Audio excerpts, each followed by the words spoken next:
without any further ado, let's get on with the show and let's talk to Gidon Novick. So Gidon is the founder of Lucid Ventures. He's also a well-known founder of Kalula.com. His recent project is Lift Airlines, the first airline in Africa coming out of COVID. He spent 12 years in the tough airline industry where he innovated, redefined the airline space. He also launched the slow launch concept. And after leaving the airline industry, he spent 3 years at Discovery as CEO of Vitality and head of digital. So Gidon, welcome to the show. Hello, my very good friend with a black tie. Yeah, you didn't get the memo. Sorry about that. I didn't. And here's some wonderful quotes from Gidon. I hear the word debt and I want to run away. If I'm going to spend money, it's going to be on experiences, not on things. My extravagance is spending on experiences. And here is another one that I love. Comparison is the thief of joy. So you should write a book, Gidon. They're not all mine. Some of those quotes I stole. So I'd have to have a lot of footnotes that I've stolen them from somebody else. Yeah. So just to give you all getting to know Gidon a little bit better, you know, a good friend of mine once said that people with dogs, they are kind people. And I think you have 6 or 8, you know, if I counted correct. So you must be one of the nicest people in the world. Tell me about all those dogs. Stephan is also a big dog lover. The only thing I can say about that very kind compliment is that that's why I hang around with people like you. And more so, just as I get older, I'm learning that life is all about finding great people to spend time with, friends and in business as well. So let's talk a little about airline specific things. And an old associate that I had, he said that if you've been lucky enough to made it in aviation once, being able to build an airline successfully, selling it or IPO'd it or something like that, you should never try to do that again. So very few people I know have been able to replicate that. Of course, David Neeleman, he's I think launched 5 or so successful airlines. But what is your thought around starting Lift? What drove you? Well, firstly, I mean, just as the introduction to this show made very clear, is that, and it's my strong belief that people want to travel. It's just such an incredibly liberating thing to be able to, get out of your environment, get out of your home and explore other places, whether it's for business or pleasure. So, and that relates to the value that I place, and I think the rest of the world places on living experiences and having a life that one reflects back on fantastic experiences, of which travel is such a big component. Air travel is a key part of that. People need to move around. There are threats to the industry from things that we're doing now, video conferencing in particular, but we've also learned how that yearning for travel is so evident that it's not going away. So to be a part of that, and to be a part of that I know and understand, which is the airline side of it in particular, made sense. COVID was really the excuse to get back in because the industry's been in such a mess. There've been such great opportunities to acquire aircraft, find incredible people that are looking to get involved in the industry. So timing was right. And to be frank, the existing players, as time goes on, and this happens in every industry, I think, the opportunity for innovation presents itself, and to reinvent the offering and reinvent the model. And that's how Lift came about. So tell me, what are the lessons that you brought with you from Kalula and said, we have to really do this? And what were the experiences that you said, oh, we're definitely not going to do this? Well, Kalula was about the people. The people were at the core of it. People, in the organization, people that were part of the brand, our customer service staff, our crew, and also obviously our customers. So everything that we did, that was at the center of it. And Lift has the same philosophy in that it's a people business, it's a service business. Unless the people involved in the running of the business, in providing the service, are completely bought in and a part of the brand, that experience is not going to be delivered in the way that we'd like to. A small example of that is the uniforms that our crew wear. They don't wear uniforms. They're kitted out by a very trendy company called Superbalist in South Africa, which is a massive online retailer.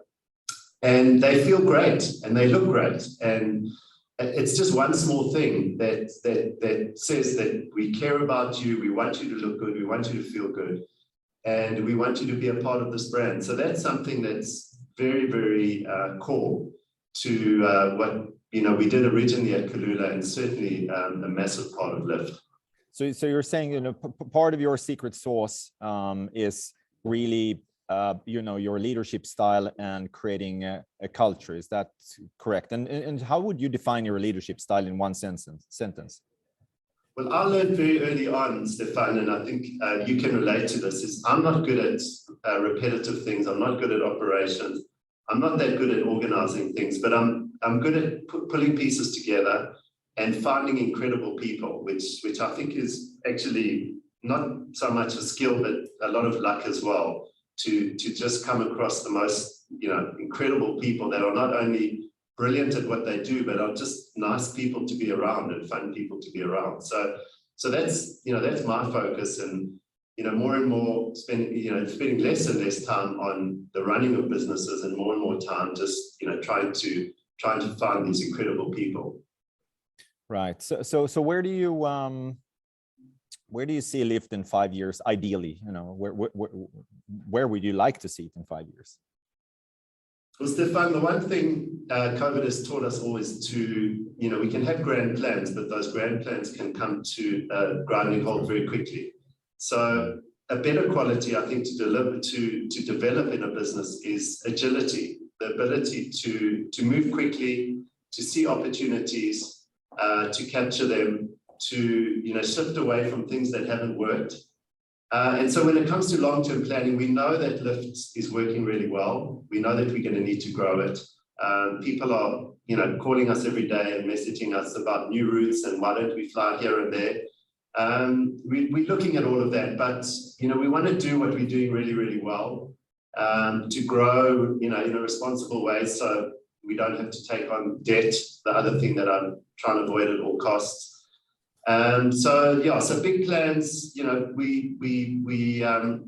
going to grow, but we're going to do it slowly and responsibly. Right. No, that sounds good. I'm glad to hear that. So let's move on here on the aviation side, and obviously we have a national carrier here, South African Airways, that has been scandalous for decades now because of how it's been run. And it's been costing the taxpayers here hundreds of millions of dollars. But so you and the consortium tried to come up with a rescue plan to take it private. I think it all sounded great, but to many it seemed like a noble but maybe hopeless project. Many countries, actually a few countries, gave up trying to run a national carrier, including Belgium, Switzerland, Greece, where private initiatives in one way or another took over. How important is having a national carrier, or is it just feeding a national ego? Yeah, it's a great question. And, if we look around the world, and we don't have to reinvent things, so often, innovation and progress just comes around from seeing what other people are doing around the world. In terms of airlines and national airlines, what's been incredibly successful is taking a national brand. And I always use Qantas as the example. There's many others, but Qantas is a private company with the Australian flag on its tail, and is incredibly successful. They've obviously struggled during COVID, but it's such an obvious model in my mind to keep the flag, to keep South African Airways, but make sure that it's run commercially, efficiently, with a customer-obsessed approach. And delivers returns ultimately to its shareholders. So that's the model that we've put forward. We're still in a process to figure out whether we can actually pull that off. It was a bold thing, I think, to try and do, and you know, I've got lots of calls from friends and families and lots of other people saying that we're crazy to even think about doing something like this. But it is a possibility. It's not a certainty. And it's worked around the world. So why can South African Airways not be a brilliant airline that delivers great service, that's efficient, and delivers a profit to its shareholders? Sure. No, absolutely. So I think you've once said that it's better to feed a few million people than continuing to support the loss-making airline. And tell me a little bit about the work that you do in food distribution. Well, food is the thing that's, you know, it's the most basic thing to sustain human life, and yet, you know, tens, hundreds of millions of people around the world are hungry, and particularly post-COVID. In South Africa, we have a crazy situation where there's more than enough food, but yet there's more than 10 million people that don't have enough of it. So I'm part of an organization called SA Harvest, which simply rescues food that would have gone to waste. About a third of all food that gets produced actually gets thrown out, even in South Africa. And our job is to make sure that that food doesn't get thrown out and gets, you know, it's quality food that we find and gets redistributed to beneficiary organizations. And COVID was a time which, you know, where we had to grow that very, very quickly. And it was quite a inspiring time, because I had very little to do when lockdown came. I wasn't in the travel business, or was it only, well, I was in the hotel, on the hotel side, but we weren't trading. So it was a great opportunity to accelerate the growth of SA Harvest. Right, and your food distribution business, if you might call it that, also brought you together with Jonathan, your partner in crime at Lyft, and I think he helped you out with some food distribution, and you obviously hit that off, and now he's the CEO of the airline. And is that how you work? You see opportunities, you meet people on the streets, or you meet people and say, hey, you know, maybe we should create something together? Is there a thought process, or it just falls into place? It's serendipity and openness to great things happening in the universe, which they seem to be happening. You know, the more open I am to them happening, the more they seem to happen. And Jonathan was running Uber at the time, and in sub-Saharan Africa, and he was incredibly helpful with the charitable work that we were doing. And a few months later, he left Uber, and we sat down, and he was looking for something to do. And right at the end of the conversation, almost as an afterthought, I said, you wouldn't be interested in running a new airline, would you? And his eyes lit up, and he said he would love to. He's a guy that loves a challenge, is incredibly capable and, you know, fantastic to work with, and is doing a brilliant job at Lyft, and has built a fantastic team. So can we expect, what kind of learnings, you know, or concepts can we expect him to bring from Uber? Because I'm sure there will be some, right? You know, he thinks of everything in you know, from a customer's point of view, and that's the one thing. We all use Uber, and we just see, like, you know, the features that they add on, those new features, and sometimes they're very small and subtle things that get added on to the platform, but they just make your life that much easier. You know, even where they position something on the app, there's a lot of thought that goes into that. As a consumer, sometimes we don't see the thinking that goes into that, but you know, most of all, he brings that thinking, and as well as a real understanding of how technology can not only make the customer journey better, but save a lot of cost. Just one quick example, Jonathan, very early on when we were launching Lyft, said, we are not having a call center. And I said, what does that mean? How can that be? People are going to call us, and if they can't call us, they're going to complain, and it's not going to be good. And he said, just trust me on this. We're not having a call center. And obviously you can get hold of Lyft through many digital channels, but he took out a huge cost component, and actually the customer service levels are better because, you know, people know when they're going to get a response. We're able to prioritize urgent issues from non-urgent issues. And it's one of the best operational decisions that I think we've made. Great. So most people, or not most people, but a lot of people who makes it in South Africa, the first thing that they do is move everything overseas. They take their money, they have everything that they have, and then they move overseas. And I read that you once said in an interview, I still have that fairy tale that South African can do extraordinary things, and you're just sort of, you know, hell-bent, and you're investing in Africa. And sort of what is your thinking? Is it just love, or is there what is there more? Well, we can and we do extraordinary things. I mean, and we've got, you know, extraordinary South Africans doing extraordinary things around the world.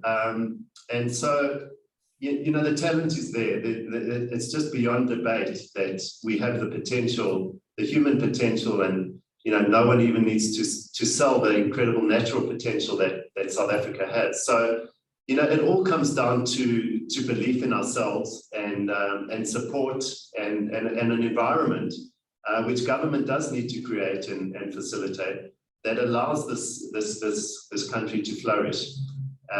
You know, and you know, you're a case study of somebody who chose South Africa as a place to live and build a business and raise a family. And I know how much you love it. So, you know, and there's more and more people that are spotting that. So it's just beyond doubt that the country has, and the continent actually has incredible potential. And we've just got to let it unleash itself and create the right environment for that to happen. True. Yeah. So let me ask you a couple of quick questions here. What are you reading now? You know, are you reading anything? I'm so frustrated because I love reading, and I've got a list of books, and I'm on this group where the guys post all these interesting books and my list just keeps growing.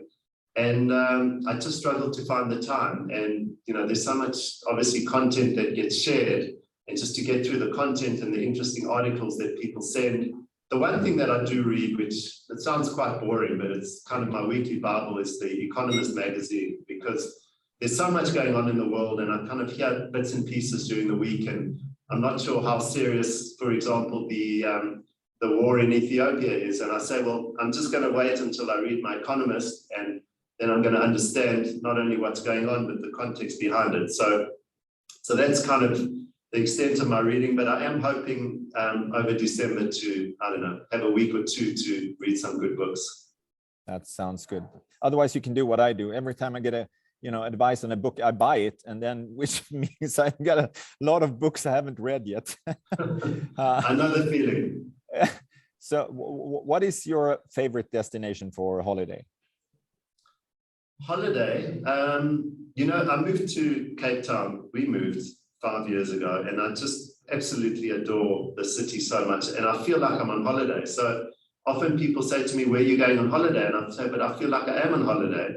I work very hard, but then I go for a swim in the sea or a run on the mountains. I have to say, it sounds quite boring, but Cape Town is my favorite place in the world.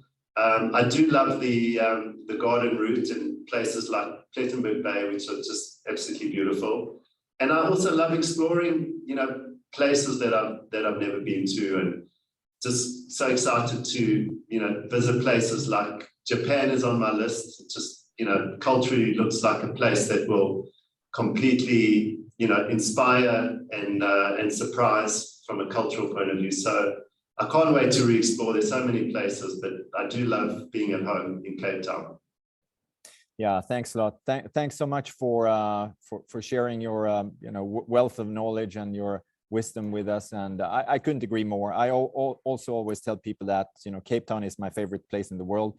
You know, I also don't need to go on a, you know, on any vacations. You know, you can just hike out in the up in the mountains one day, and then you feel like you're in another world. So thanks a lot, Gidon. It was great chatting. Thanks for taking time out from your super busy schedule. And you know, we're actually going to show a Lyft commercial here as a small thank you to you. So yeah, so yes. thanks a lot.